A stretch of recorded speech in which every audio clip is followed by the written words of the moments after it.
diplomacy. We'll have 2 sessions on feminist diplomacy and women in peace. So let me just introduce you. The first is going to be on designing feminist diplomacy, inclusive international cooperation for peace, and it's moderated by my dear colleague Annette, who is the host of the 51% at France 24. So as you may have understood, we have a show on women's rights and feminism in international news, and it exists in English, in French, in Arabic, also in Spanish. And so Annette is now coming here. Just to remind you that there is a recommendation by the Women's Forum on feminist diplomacy also. This recommendation is to achieve gender parity in all foreign policy and diplomatic bodies, which is not the case by now and far not the case. And the goal is to ensure equal and diverse representation in all decision-making processes at the global level. The second point is to ensure 100% of development assistance is allocated to foster gender equality, to implement gender-responsive foreign policy and diplomacy. I think and I hope that Annette in the backstage is ready, and her guests also. Thank you very much, and I'm very pleased to see you. You can applaud her. Thank you very much. Thank you. And I'd like to invite my panellists on to the stage, if they would like to come forward. Our third panellist, Kristina Lunz, is running late. So first of all, let me introduce Delphine O, an ambassador for gender equality at the French Foreign Ministry. Delphine, if you'd like to come out, thank you. And also Jenny Lennung Malmqvist, who's the Minister-Counsellor, Deputy Head of Mission at the Swedish Embassy in Germany, and very important person on this panel. Welcome. As I said, unfortunately, our third panellist is running late, but she will join us in the next 10 minutes. Given that we're all running behind time, we thought it was wise to keep going. So first and foremost, hello and welcome to what promises to be a fascinating discussion on feminist foreign policy. I'm Annette, as you might have heard, the host of the 51%, a show about women reshaping our world on France 24 in English. We have the same show in French, hosted by Virginie Hertz, and also in Arabic and Spanish. And again, I'm going to spell out, we're the only global newscaster to have a program of this kind, which itself is a rarity and very sad. I would like to think that we weren't the only people doing something like this, but we are. Now, in the last 9 years we've been on air, we've talked more than often enough about the role of feminism in global diplomacy. It's all the more relevant when some 1,200 kilometres from where we sit here in Berlin, the war in Ukraine continues. It comes as Russian leader Vladimir Putin is using a 20th century military playbook to push ahead with clearly what is a brutal invasion. But given we are in 2022, this war, there is also a visible difference, that being 6 of the Russian neighbouring nations are now led by women, including Estonia, Moldova, and Finland. And that's something we're going to be talking about a bit later. So I like to start this discussion by asking our panellists, because I don't think everybody is actually clear, what exactly is feminist foreign policy? Delphine. Thank you very much, Annette. Hello, everybody. It's actually a very good question, because I don't think anybody's clear what feminist foreign policy is. For a very simple reason, there is no international convention or text or treaty that says what feminist foreign policy is. It's a concept, a new concept that was coined by then Minister of Foreign Affairs of Sweden, Margot Wallström, in 2014, and which was now taken back by Canada, then France, Mexico, Spain, Luxembourg, now Germany, Chile, and the Netherlands. So we're now at 9 countries that have adopted a feminist foreign policy, and each country has its own definition, its own framework, its own guidelines, its own methods.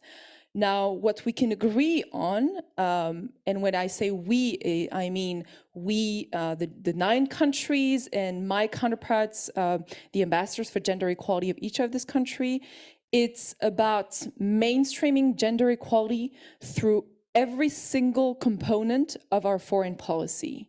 When you think about gender equality and women's rights in what a Ministry of Foreign Affairs does abroad, you would naturally think about access of girls to education, access of girls to health, women's economic empowerment. Those kind of issues would come to mind. But would you think about inserting a gender equality and women's rights chapter in a free trade agreement being negotiated between Canada and the European Union, making it a criteria that you would reserve a number of public subventions, public funding to women-led companies, for instance? Would you think of integrating the gender equality angle to your COP climate change negotiations? That was the topic of the previous panel at the beginning of this afternoon, making sure that you would reserve part of funding for resilient programs on the ground to women-led cooperatives, for instance. So these kind of issues, these angles, make sure that we have an attention to women's rights and gender equality, not only in development, but also in trade policy, economic policy, security policy, climate and environmental policy, biodiversity policy, nuclear policy, all parts and policies and components of what we do abroad. And it's about also having top political leadership that makes sure that every single diplomat, every single French or Swedish diplomat in every single French or Swedish embassy around the world has a particular attention to women's rights and carry it as much as he or she carries climate policy on the ground, as much as ownership, making sure that it's not just top down, but also bottom up. Jenny, I'm going to talk to you about the nuts and bolts of what Sweden has learnt since 2014. But I'd like to ask you, what in your mind would the world look like if feminist foreign policy was implemented by the bulk of nations? That's a small question to answer. Thank you so much. I just heard somebody laugh in the audience there. I beg the audience to help me with this one. No, but thank you so much for inviting me. And just as a personal comment, I was really happy to be here. And when reading through the distinguished CVs here from the rest of the panelists, I noticed a small difference between everybody else's and mine. And that is actually that my CV does not mention that I've worked with gender in any way, shape or form throughout my 20 plus years in the Swedish Foreign Service. This is of course not true. I have worked extensively with rights-based issues and gender issues very much a long time before 2014 when we adopted the feminist foreign policy. And I think that's something that is quite, it could go for a lot of other Swedish diplomats as well, because long before 2014 we did have gender issues as a recurring and important theme in our foreign policy. And that was something that was very prominent and also a personal interest of mine. And I was happy to hear Delphine mention the trade policy. I remember actually as a quite young civil servant writing a background paper on trade and gender in 98, 99 for the National Board of Trade of Sweden at that time. Anyway, a personal comment. So anyway, and I, of course, I can concur with everything that you said. And to the small question then, what would the world look like? I think it would be a more equal world, more equal, not perfectly equal. But why I say that is because I do think, and we think, of course, that a feminist foreign policy really needs to be based on a feminist domestic policy. I mean, in order to promote something abroad, you have to build on it internally as well, right? So it both makes sense and it is credible because you cannot promote anything that you don't want to do yourself. And in Sweden's case, of course, gender issues have been really on the domestic tables for so many years. One of the first major steps was to individualize the income tax in 1972, and also massive investments in daycare and so on in order to promote equal possibility to work, which also, of course, is an economic incentive for the country as well. So it makes sense for individuals, it makes sense for countries, and but I also wanted to say it would be more equal because, of course, there are also other voices that need to be heard. We talk a lot about not just in Germany, of course, they have adopted also the 3 R's, rights, resources, representation, but also diversity. So more equal, better if everybody implemented also a feminist domestic policy and then a credible feminist foreign policy as well. I'm going to come back to you to talk about the pitfalls of the last 8 years, because I'm sure there have been some. But let me ask you, Delphine, given what France is doing, and certainly a president who says gender equality is #1 priority, what sort of pushback have you received internally from civil servants who struggle to wrap their heads around the notion of gender equality? Just putting you on the spot there, Delphine. It's a slight euphemism, struggling to wrap their head around this issue. So when I was appointed 3 years ago in 2019, I was the first ambassador for gender equality in the French Ministry of Foreign Affairs, 1 year after the French feminist diplomacy was announced. My privilege is that my mission was to organize the Generation Equality Forum, which at France 24 you know very well, which was and is the largest feminist international conference for gender equality, which took place in the last 26 years. Took place last year in June in Paris, and it was convened by UN Women and co-chaired by France and Mexico. And because we had in sight the organization of this international conference, let's say it's like a COP 21 for women's rights and gender equality. You have the whole international community, the whole of United Nations. You have thousands and thousands of NGOs and CSOs from around the world. You have philanthropic foundations. You have private sector. And so when I arrived in this position, there was a lot of skepticism from male colleagues, mostly, about why should it be a priority? We have to care about climate and biodiversity and food security and so on. How is gender equality and women's rights one of my top priority when there's a war in Afghanistan and there's the Iranian nuclear deal and so on? And because we had this international conference where we raised $40 billion for gender equality in the next 5 years, it really, really helped me mobilize and catalyze action around gender equality. So what we did is that I had the mandate from the Minister of Foreign Affairs. I sent instructions to every single French ambassador in the world, to every single department in the French Ministry of Foreign Affairs in Paris, saying, now, what are you going to do about gender equality? So if you're the director of North Africa and Middle East, what are you going to do for gender equality in the whole region? If you're the French ambassador in Mozambique, what are you going to do for gender equality and women's rights in Mozambique? Are you organize a conference on gender equality?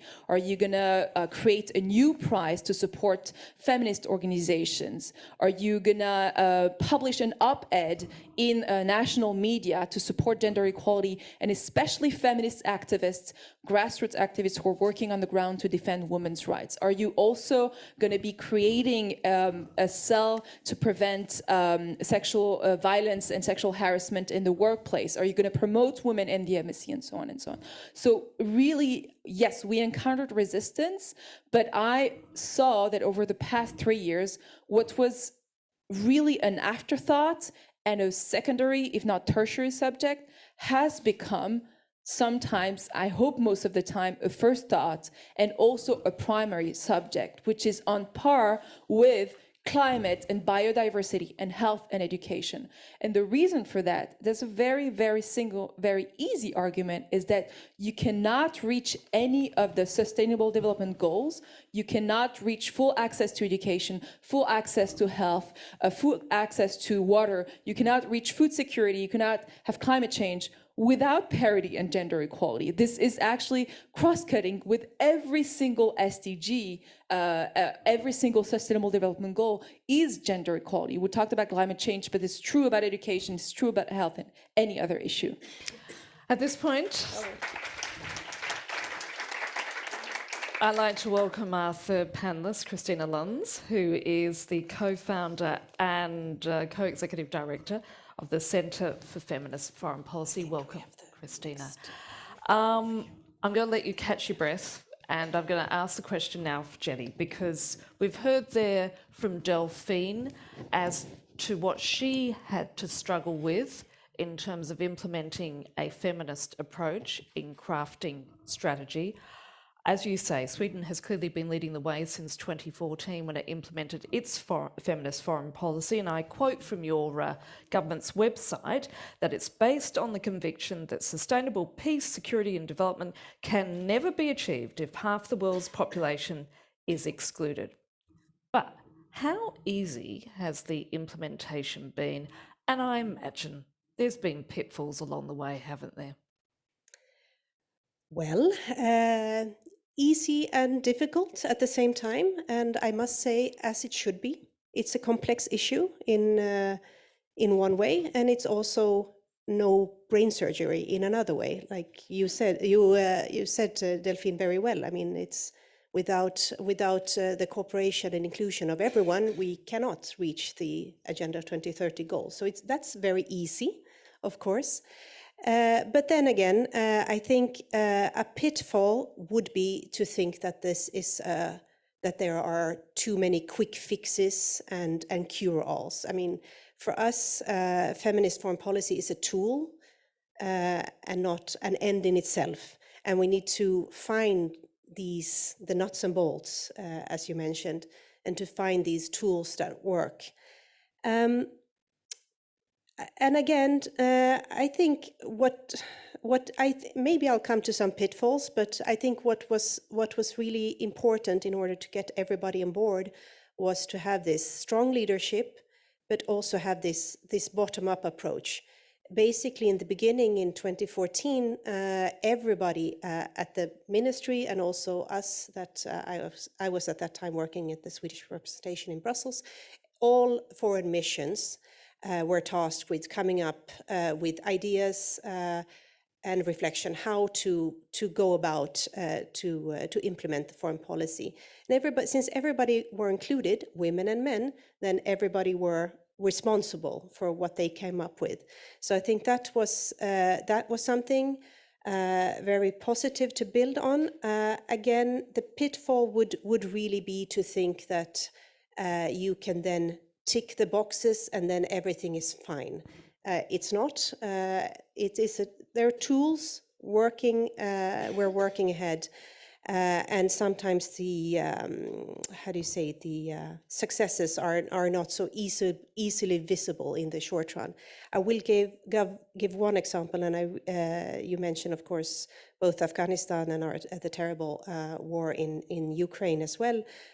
We have been devoting a lot of attention also to the Yemeni conflict, where in 2018 we started acting as a very active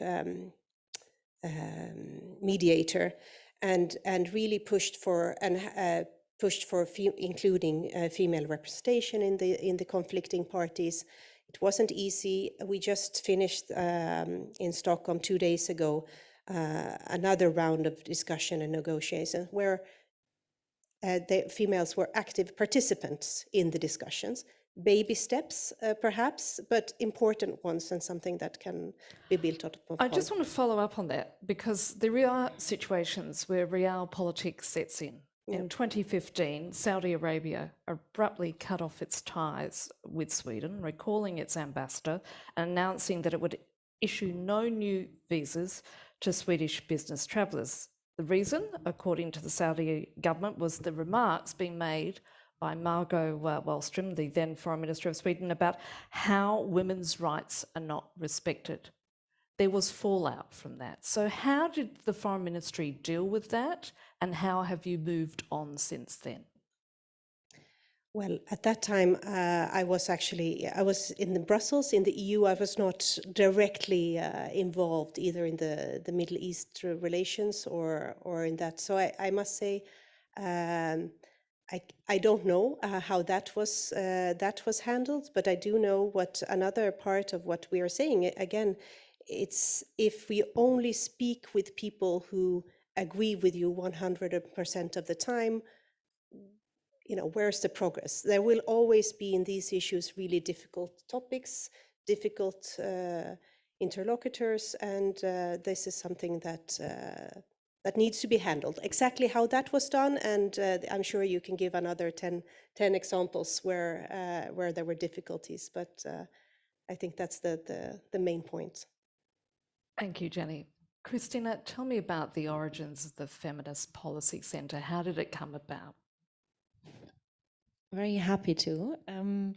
And apologies for being late. I was sitting on another panel with the Friedrich Ebert Stiftung because the head of the Social Democrats just this morning delivered his kind of foundational foreign policy speech. So we were discussing that. And I think I'll link back to what was said there in a second here as well. But let's first start with the origins of the Center for Feminist Foreign Policy, right? So I mean, we are standing on the shoulders of these incredible giants, like feminist civil society that for over 100 years has been advocating a feminist approach in foreign and security policy.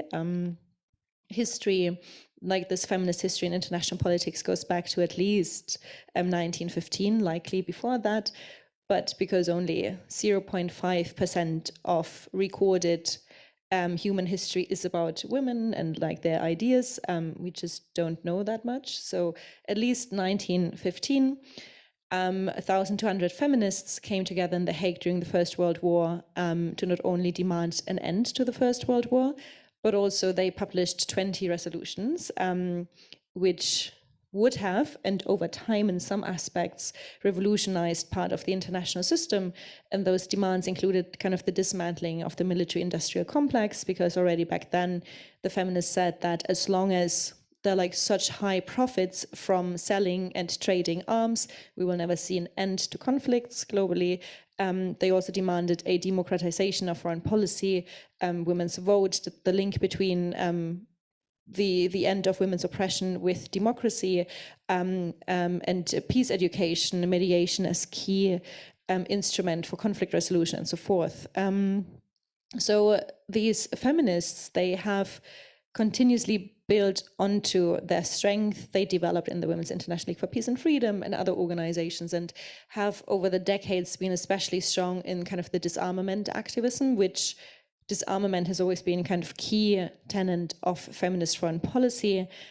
Maybe before I come to the Center for Feminist Foreign Policy, I briefly explain why. Because people tend to be surprised sometimes. Why is that?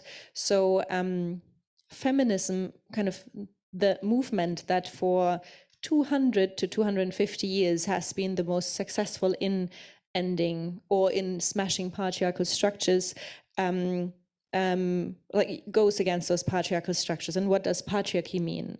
Patriarchy means that we've all been living in a society that for over between 4,000 to 6,000 years has had men at the top of families and in the state. And to keep such unjustified privileges in place, you need hierarchies. Hierarchies that ensure your domination over other social groups. And hierarchies are kept in place by violence, which is why we have like massive levels of male violence against women, of racialized violence, of violence against the queer community in our societies. And violence is always most effectively kept in place by using arms. So disarmament, like making societies less violent, has always been kind of the key focus of feminist foreign policies.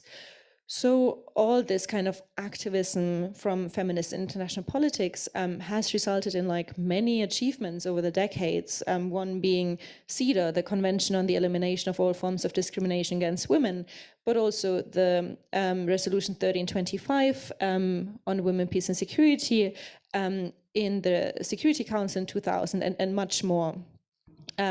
All this basis has then led to countries like Sweden, France, and so forth to announce their feminist foreign policies.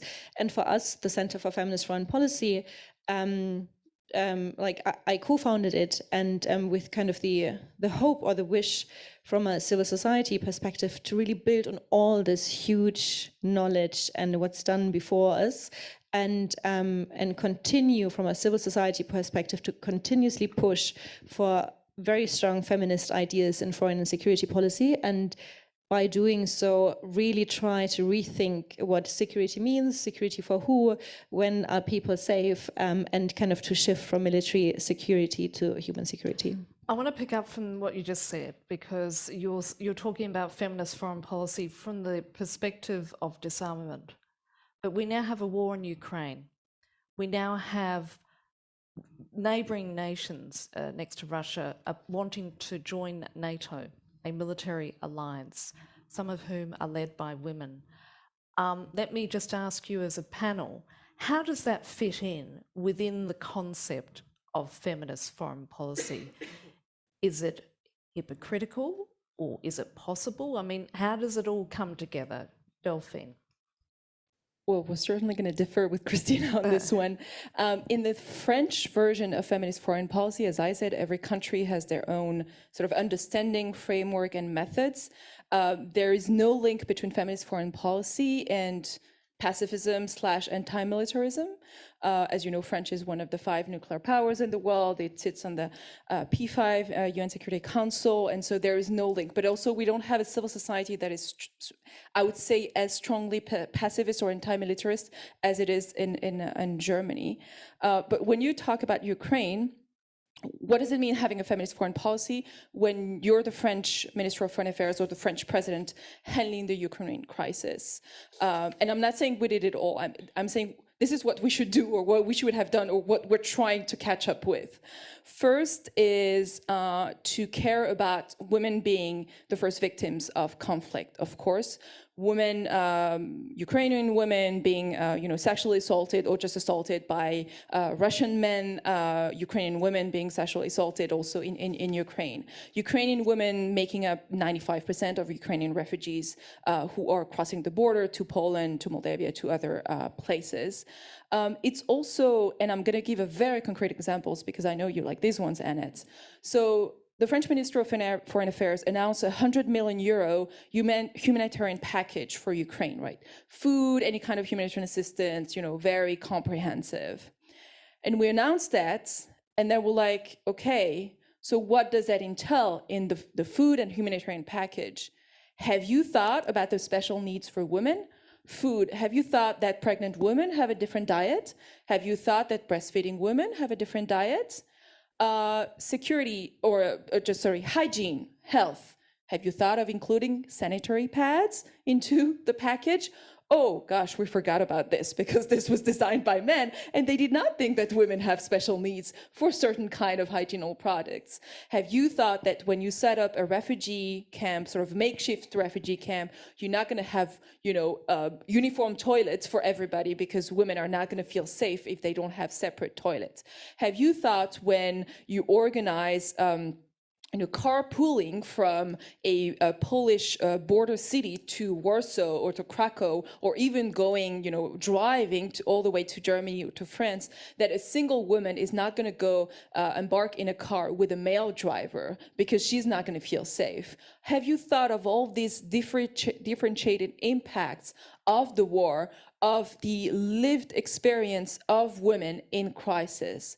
Well, I wish we had thought about it. We have thought about it in sort of an afterthought, and we, tried to sort of correct it. But that's what I mean of feminist foreign policy. If it was ideal, we would not have to actually say, oh, did you think about women in this crisis? It would be entirely natural and spontaneous and so on. And that's what's the most difficult in crisis. It is the same in Ukraine, it's the same pretty much everywhere. With COVID, it was the same. Have you thought about the different impact of COVID on women and men? If you design a humanitarian package for some African countries, which we did at the beginning of COVID, have you thought, for instance, that women in some African countries, in the global south, have to walk, dozens of miles to go to hospital to actually get an injection, which is the only way that they get contraception, because they don't have a pill, they get an injection. This is how they get contraception. And so they cannot do that because they cannot leave the house. Have you thought that they cannot go to the hospital also because the hospital is flooded with COVID patients and they cannot get an abortion? All of these things, we don't think about it sort of instinctively, naturally, spontaneously, and the feminist foreign policy is there to make it instinctive. Great words indeed. Thank you, Delphine. Yes, deserves a round of applause.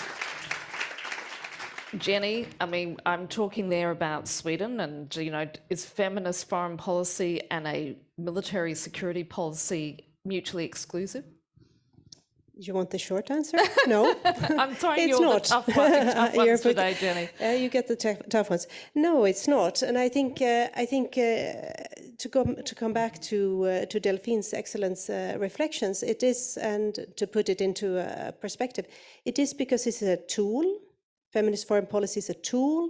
It's a way of looking at things. It's a way of integrating another, more perspectives than just the obvious ones in every aspect. And sometimes the gender aspects are extremely visible. Sometimes they're not so easily found, but they're almost always there. But there is no right or wrong answer. You just have to go through, and I loved all the examples that you did. Okay, what happens when this occurs? Okay, what when there is a war, people need to flee. Who needs to flee? How do they do it? How can we help? Who are? But you have to go through all these stages and to look at it from other perspectives. And that is really super. And this is what I'm saying. Sometimes it's not brain surgery, but you have to get there to the practicality of it. You said in the green room behind the curtains here that with a feminist foreign policy, you're asking the men to put on gender glasses. Yeah. And what did you say after that? That once they have them on, they cannot take them off. Yes. So, Kristina, coming back to this question though, and I mean we're talking about realpolitik at the moment, in terms of the fact that you've got the ultimate alpha bully, whose name is Vladimir Putin, who's creating havoc in Europe at the moment. In your opinion and with your expertise and experience, what would you be saying to the governments that neighbour Russia at the moment, particularly those led by women who are more open perhaps to creative ways of dealing with a man who's still operating from a 20th century military playbook? Many thoughts also in response to both of you. And I guess first I would like to acknowledge that we differ in some aspects, and that's beautiful, I think, and also because recognizing that we have such different roles, right? Government and civil society. And if I was not more radical than governments, then I would not do my job properly, right? So, and for me or my center, or like the way I outlined it in my book on feminist foreign policy, a feminist approach to foreign security policy is really a holistic approach that aims at completely transforming the system of international politics and really questions the very paradigms, what we believe, because ultimately those in society that have the power to articulate narratives, such as the realism narrative that says we all live in anarchy because there's no supranational government, and if you have no supranational government, all governments want to be relatively more powerful than the others. That means you need more dominance, more weapons, more oppression, more imperialism, colonialism, and so forth. So this has been the narrative and the story for decades. It was like written down by Hobbes, Machiavelli, and Morgenthau, and then implemented by Kissinger and by many others.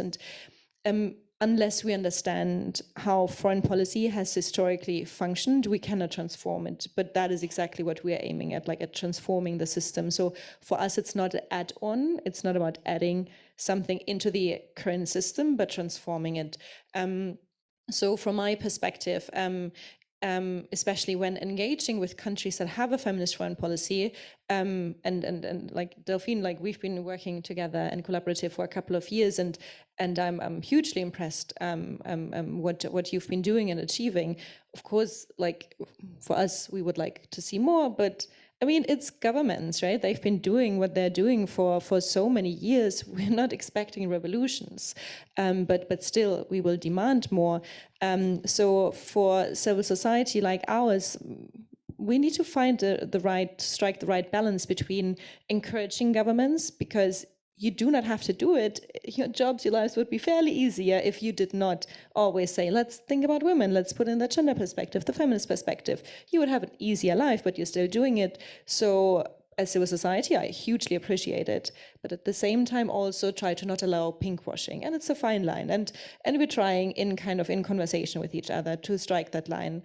Coming back to the question on Russia and Putin, 3 weeks ago, I wrote like a bigger essay in Die Zeit, and I addressed that question because it's so important, and that's why you asked it as well. I believe that of everyone who has been victimized by an aggressor needs to be supported in the way that they asked for support. So of course, countries need to support the self-defense of people in Ukraine. Like there's not for a second any question about that. But what needs to happen additionally to kind of the short-term solutions that both of you beautifully outlined, is to have like a medium and long-term strategy to avoid that we get to situations again where one single aggressor can create so much harm and pain for so many people. And that includes nuclear disarmament, that includes arms trades, that includes the fact that so many European countries delivered weapons to Putin, like until just before the war started.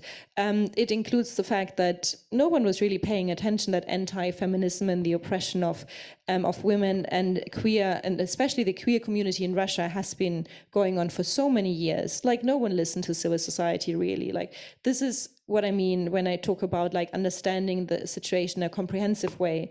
And the second that a government like Germany says, so we are going to spend now 100 billion on militarization, there must be the equivalent amount of money for human security, for defending human rights, for civil society, for strengthening the international law and so forth. That would be a forward-looking policy to actually achieve sustainable peace and security. Thank you, Kristina.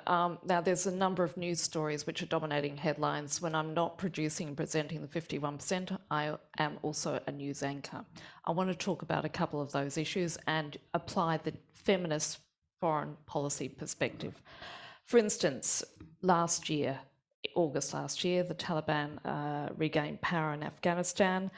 Of course, as a result, we've gone back some 22 years in time, with women's rights being completely, whatever limited women's rights they were in the country, completely obliterated. Is a government with a feminist foreign policy able to liaise directly with the Taliban, and do you think the Taliban would indeed listen? I'm going to start with you, Delphine. Well, actually, the answer is quite straightforward. Most of the West that is negotiating with the Taliban regime now has made a very clear condition that if the Taliban regime wants to be recognized by the international community, it needs to respect and enhance women's rights, to allow girls and women to have access to educational institutions, and not to do what they have been doing for the past almost year. So the answer is pretty straightforward. We said we're not going to recognize you unless you respect and promote women's rights, and you actually respect the rights of the Afghan women that are enshrined in the current constitution, which was adopted after 2001. So there's not much we can do, to be honest, precisely because we don't recognize that government. We don't have any embassy left. So the French ambassador was one of the very last to leave Kabul at the end of August 2021. And so we don't have any presence there. So we can help women through international aid packages, but we know that the Taliban are taking hostage most of it. So the only thing we can do is continuing putting pressure, using this condition and criteria, and continuing to raise the voices and highlight the voices and the faces of Afghan women who unfortunately have gone in exile, are now in Germany, in Sweden, in France, and pretty much all over Europe. And we do a lot of that through international conferences, support, and so on. But in the country, to be honest, when we don't have a diplomatic presence, there's not much we can do. What's Sweden's perspective on it, Jenny? I think not surprisingly quite similar, but and there, of course, here's the link to civil society and where we complement each other, where there are some civil society organizations left in the country, and they are doing a fantastic job in trying to keep schools open for both boys and girls, and to do what they can in those areas where they can work. Of course, under a very distressing security situation, etc. So I think full concurrence with that, but also a link to what you represent here, the civil society, where I think governments and civil society can work together and complement each other. And just a reflection, I know I've been talking a lot about the nuts and bolts and feminist foreign policy as a tool, but I don't want to say that we only see it as toolbox, etc., because it is. And I mean, it was a vision. It still is a vision. It's just a question of that. I think we're very actively trying to, to get it down to earth and to make these steps forward. You So still need I don't think we disagree on that. Really. No, you still need to devise a toolkit, though. Yeah. I mean, you can talk about it theoretically, but in order to roll it out, you need to have a toolkit. Delphine. Just a very small addition. I was just thinking, there's one small symbolic thing we should be doing, and we're not doing very well. I don't know about Sweden, but the French team, I think, when we send a negotiating team to Qatar to negotiate with the Taliban, I wish we would have more women diplomats on the Western side negotiating with a all-male Taliban negotiating team. That would be a strong symbol. Kristina, do you have any thoughts in regards to what the West or the global north should be doing in regards to Afghanistan? What sort of policy should they be implementing? I do, and all of them are based on the thoughts and demands by a group of some of the leading women's human rights defenders from Afghanistan that we're working with. So after the 15th, like on the 16th of August, going back, on the 15th of August, that Sunday, because we usually work thematically, like we work on disarmament, climate justice, defending human rights, decolonizing foreign policy, but usually not country specific as the center. But the day that Kabul fell to the Taliban, we were approached by partners that have had staff in the country to help them get in touch kind of with leading people in German foreign policy making to highlight the situation of women. So this is what we did and what we have been doing since, kind of acting as this bridge and secretariat really for those who know what is needed since mid-August last year. And so we formed and we did also this campaign called Defend Afghan Women's Rights on the 16th of August, where we not only, also together with Dusan Tikal, who I think is going to speak after this panel, if I'm not mistaken, and not only did we raise 160K for feminist organizations on the ground, but also held press conferences and got the topic of the situation of women and feminist human rights defenders into the media also in Germany. And since we've been working with leading women human rights defenders from Afghanistan, 7 of them former MPs, lawyers, some of them who negotiated with the Taliban in Qatar, and they have extremely clear demands what they want. And we are hosting these events at the moment, next one this week, amongst others with kind of the special envoy in Afghanistan from the EU, from the US, and leading policymaking figures to bring their demands to those policy spaces. And what I think is based what they demand, and it has to do with no more kind of those talks where the Taliban is flown in like those luxurious jets and planes, and for them to not find also barely any women to negotiate with them, or concessions when it comes to making conditionalities on humanitarian aid, but then not really following through when the Taliban successively cuts women's rights by not allow them to travel by themselves, not letting them allowed to school, not being presented on media, and so forth. Like we have seen the successive degradation of women's rights in the country, but still nothing has followed from that, from the international community.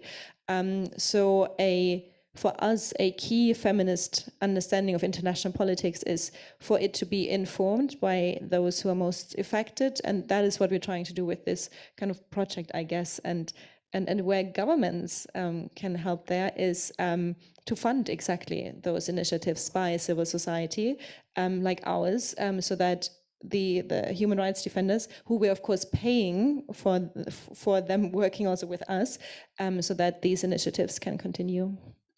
And just to say, it's not just, Afghanistan, Ukraine. We've got a situation in the US now where the Roe v. Wade decision is about to be rolled back, supposedly by the Supreme Court. I know it's a state-by-state scenario in the US, but I'm just curious to know, is this something that the international community or foreign ministries can respond to in terms of protecting women's reproductive rights in the world's largest superpower? Jenny? I'm sorry, I look at you. Well, I immediately came to think of a fantastic initiative that was taken, I would say, 6 or 7 years ago, She Decides. And I'll just leave it at that, She Decides. I think it was a really good and important, gathering around that, and I think it's still valid, and that's something that we all should continue to rally about. Yes, we've interviewed Robin Gorner from She Decides. It is a wonderful NGO. Okay, let's talk about climate change.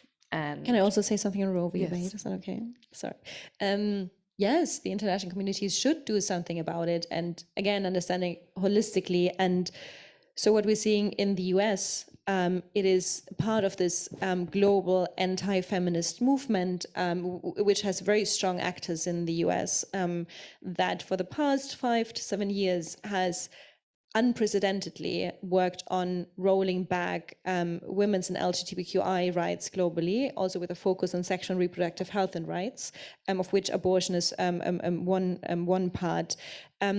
At my center, for the past 2 years, we've been producing research and understanding on this anti-feminist movement and what exactly they do, what the strategies are, how they get to rolling this back, how Trump, with the global gag rule, with like the Istanbul Convention rolling back all of that, and how they're connected, how they're funded, how anti-feminism is a huge part of Putinism, and how all of that is linked, and that we need a complex understanding of international dynamics in foreign policy to tackle all these different aspects. So we've been working on that, and it is so important that the international community understands sexual and reproductive health and rights and the access to safe abortions as like a key human right, which has been articulated as such by the High Commissioner on Human Rights, by the World Health Organization, and so forth.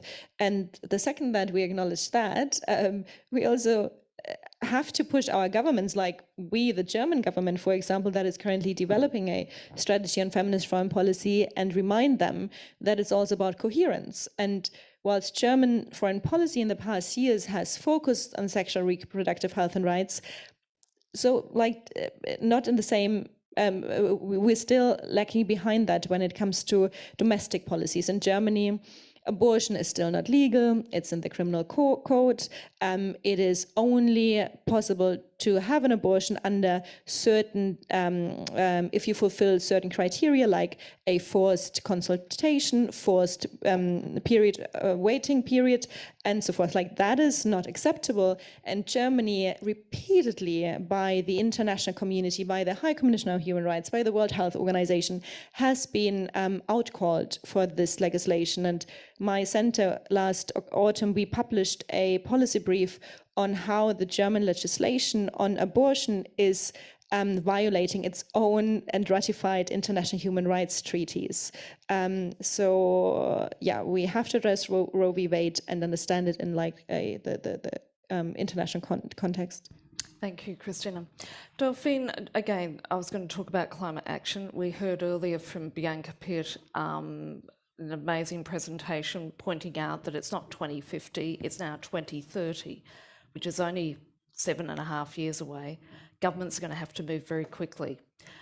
We all know that we're all struggling with the whole notion of dealing with the climate crisis, but how can a government impose a feminist foreign perspective when it comes to dealing with the most pressing issue that is confronting humanity? Yeah, that's what we try to do by sort of cross-cutting the work of those who work on feminist foreign policy and gender issues in the ministry and those that work in climate. And we've done it, I think, quite well under the years.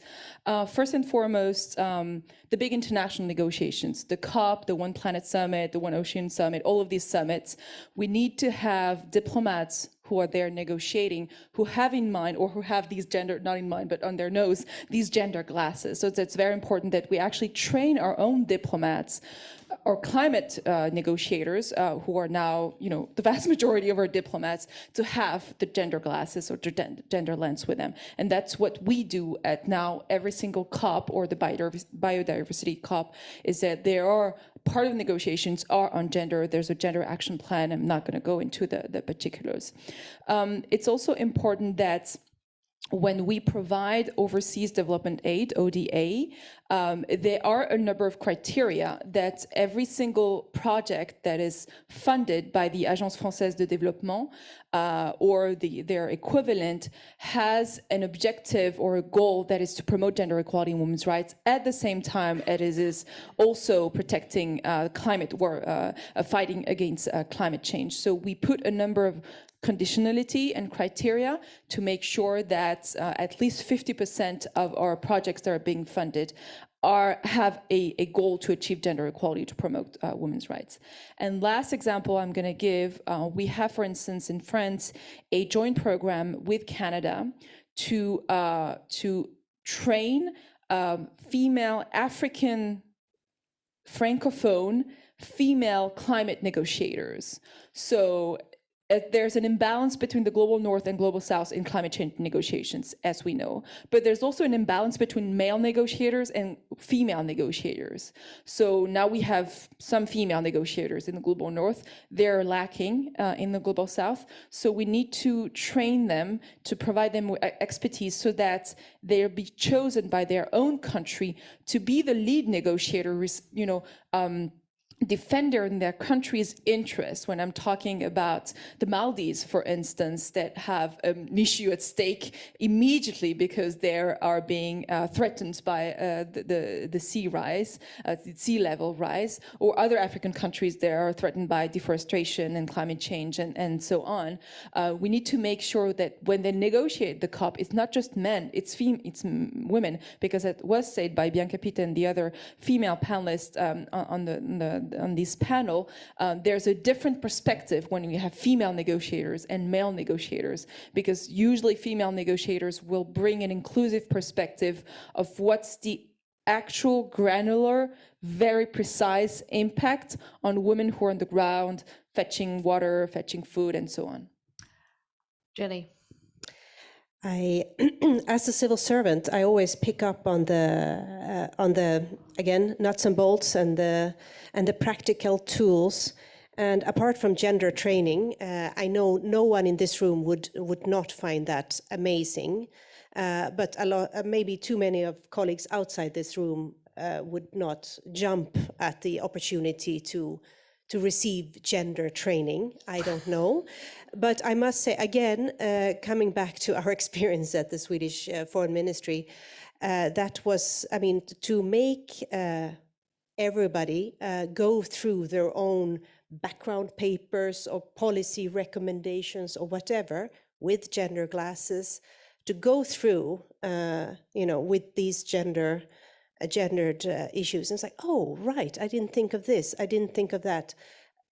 was amazing. So I think it's a fantastic example of the French, not only what we have been doing, we have of course trained a lot of peace negotiators, mediators, but I think this climate negotiators, trade negotiators, what have you, this is a fantastic step forward. I also want to say another important buzzword that, again, you will appreciate all in this room, but maybe it doesn't have such a buzz outside of it, but gender budgeting.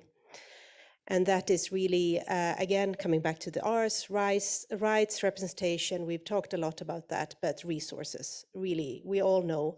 And that is again, so important to have those who are, well, we should maybe have gender budgeting training. When you do a budget, how will this this look like for men, for women, for whoever? And actually coming back to one of the pitfalls, perhaps, and that is something that that came, I don't know, 6 or 7 years ago, and that is sometimes to explain it better, because sometimes in this very medialized world, it can come across as strange to have what was called in the international media as a feminist snow plowing policy in Stockholm. They had that, they have it, and of course it was being made fun of. But what it really is, of course, Stockholm is a snowy country, what it really was that they had noted that women more often than men take their bikes to work, men drive.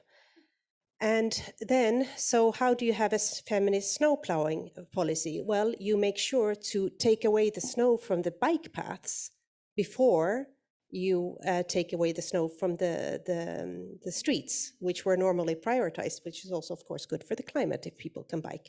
Anyway, but I think that's a pitfall. It was, it was to really, to outside of those who are committed and understand, you know, what we're up against, to really to continue implement these policies that, and despite sometimes it's being made a bit of a joke, but I mean, it really, when you explain, you keep explaining, then hopefully people will get it. I'm sorry, at this point I can see my colleague up here next to me, which is a bit like the equivalent of my producer saying 5 minutes to go and you're off. Which is going to allow me to very quickly, because I did want to come to you, Kristina, to just open the floor to at least one question from the floor. If anybody has a question there, please raise their hand. And could you please identify who you are and who you work for? Thank you very much for the panel discussion. It was very insightful. My name is Lara Leila Gaba. I am leading diversity, equity, and inclusion at AB InBev. So throughout this panel, different violations towards peace have been discussed, ranging from Ukraine to Afghanistan. In February, Amnesty International released an extensive report stating that Israel is committing apartheid against the Palestinian people and that their treatment of the Palestinians is a crime against humanity and is illegal under international law. I am curious, is there a framework within the feminist foreign policy and diplomacy in cases of apartheid? And who would you like to direct the question to? Any of them? Either Delphine or Kristina. Okay. Why not Jenny? Jenny's had enough tough questions of the day, I think. Kristina, do you want to answer that? Ideally, there would be one. I am not very helpful on that one. So we, as I said before, we are barely working on country-specific contexts. Afghanistan being the only exception. So I hope there is one. I am not being helpful on that. I'm sorry. Delphine. Short answer is no, at least not in my mandate as the ambassador for gender equality and in our framework for gender equality, for feminist foreign policy. I have to say we have another ambassador who's the ambassador for human rights, who cover all issues of discrimination and racism and anti-Semitism and human rights violation. I only cover really specifically gender equality and women's rights. But it's another debate whether this should be under the same purview or in two different sort of boxes. I think at this point we're going to have to wrap it up. I'm just going to point out again a very important figure which was said at the outset of this panel. and that is there are only 9 countries who openly subscribe to a feminist foreign policy. 9. It's a very small number. So I hope all of you, if indeed you have any influence at all, that this number can increase. I'd like to give a warm round of applause to my wonderful panellists. Thank you so much.